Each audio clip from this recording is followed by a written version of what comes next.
Welcome to this explainer.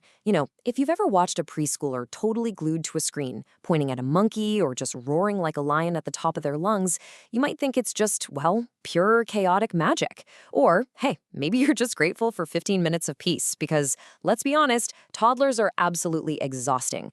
But actually, there is a super strict, highly calculated science happening right behind that glass.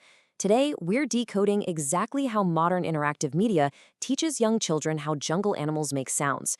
We're going to pull back the curtain on the exact formulas, the precise pauses, and the prompts that literally turn passive viewing into active vocal learning. Hello, little explorers. We're starting with this high-energy hook because it shows exactly how these programs grab a toddler's attention right out of the gate. From the very first second, the stage is set, right? It's a magical, colorful jungle coming alive with happy music, smiling clouds, the whole shebang. And notice, the narrator doesn't just speak to the room, they speak directly to the child. By setting up this incredibly vibrant, high-stakes stage, the biggest animal adventure ever, the curriculum immediately locks in the child's focus. It tells them, hey, get ready for an interactive journey, not just a passive cartoon.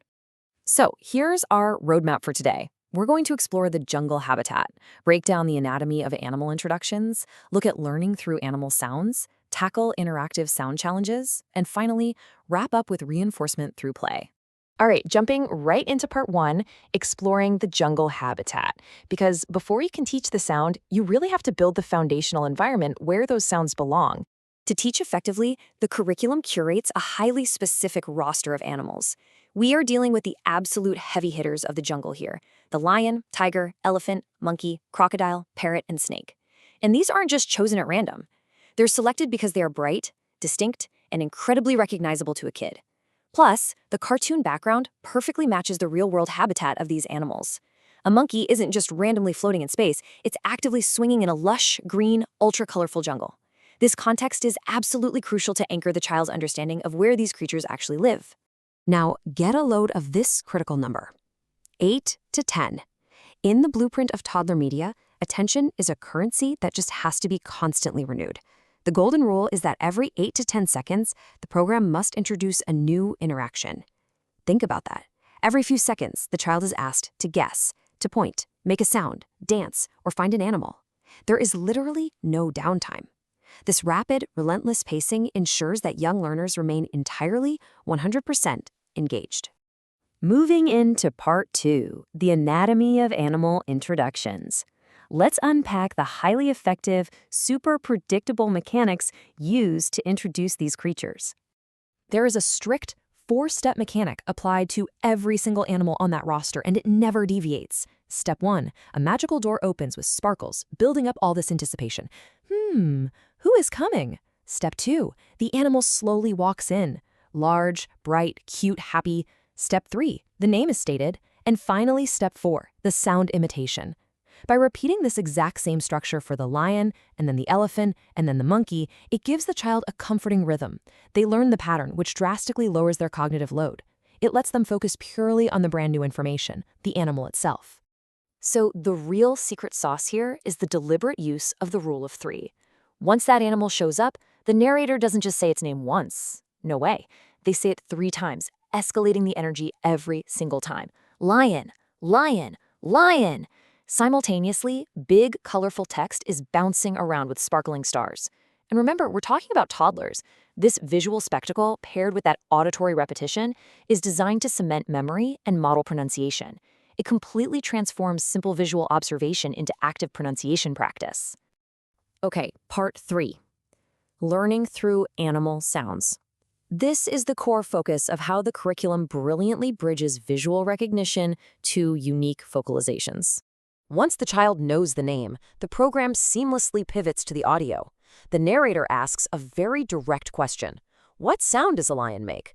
But they don't actually wait for an immediate answer. Instead, the program answers its own question with a massive, booming sound effect.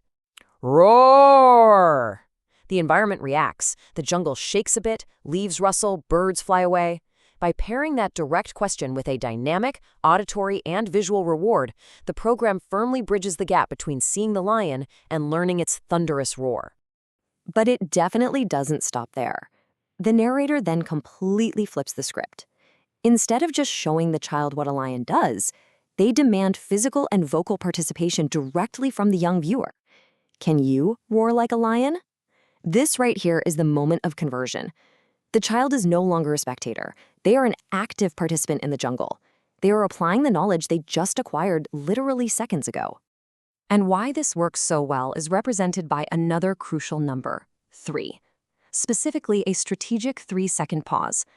After asking that question, the program does something incredibly unnatural for standard TV. It goes completely silent for exactly 3 seconds. It creates this dedicated void. You see, in educational media for toddlers, silence is a tool.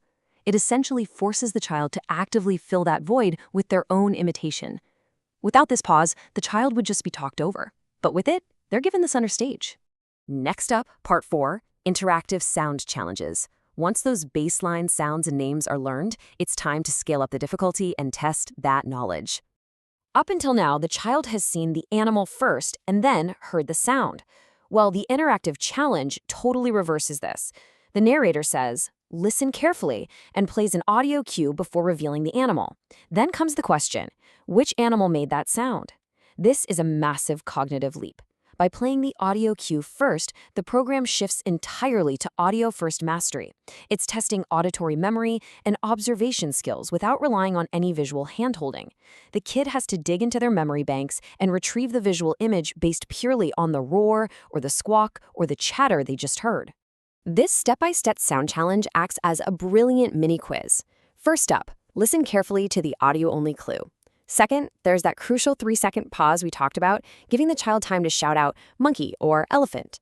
Third, the animal is visually revealed. And fourth, the program celebrates the answer with confetti and cheerful encouragement. And here's the best part. It celebrates regardless of whether the child was right or wrong in their living room. That constant positive reinforcement ensures the kid stays super motivated to keep guessing. Finally, we reach part 5, reinforcement through play. Let's see how the adventure synthesizes all these separate jungle sounds and names into a cohesive, interactive climax. To prevent fatigue, the curriculum deploys a whole variety of gamification techniques. It's never just one type of learning. Every 5 animals, there's a memory game, where they show a group and ask the child to remember their names. We've already seen the sound challenge. Then there's the Find the Animal game, where a crowded scene appears and the kid has to physically point to the elephant or the lion. And crucially, there are movement games. Swing like a monkey, roar like a lion. By mapping cognitive data to physical gross motor movements, the child embeds the information deeply into their physical memory too. But you know, the ultimate reinforcement tool? Music. Toward the end of the journey, all of this data is compiled into a completely original, incredibly catchy song. This song serves as a summary vehicle. It mentions every single animal they've learned, it incorporates those physical movements, and most importantly, it acts as a rhythmic anchor to cement the exact animal sounds they've been practicing. Bundling names, sounds, and movements into a catchy melody is pretty much the gold standard strategy for maximum long-term retention in early childhood development. And of course, it all culminates in the grand finale. Every single animal returns together. They're waving, a bright rainbow appears, confetti is falling everywhere, and the narrator crowns the child an animal superstar. Ending with this massive celebration provides a really powerful sense of completion. It boosts the young learner's confidence and associates the whole act of learning with profound joy and triumph, basically guaranteeing they'll be eager to return for the next adventure. Which brings us to the end of our breakdown, and it leaves us with this final, provocative thought. Are these bouncing letters, 3-second pauses, and roaring cartoon lions just a clever way to keep a toddler busy for 15 minutes? Or are they, in fact, the ultimate, scientifically tuned blueprint for early cognitive development? By carefully layering visual recognition, auditory repetition, and physical gamification, these programs lay critical groundwork for focused learning. Thank you for joining me on this explainer. The next time you hear a toddler suddenly roaring like a lion in the middle of the grocery store, well, you'll know exactly the calculated mechanics that put that roar there.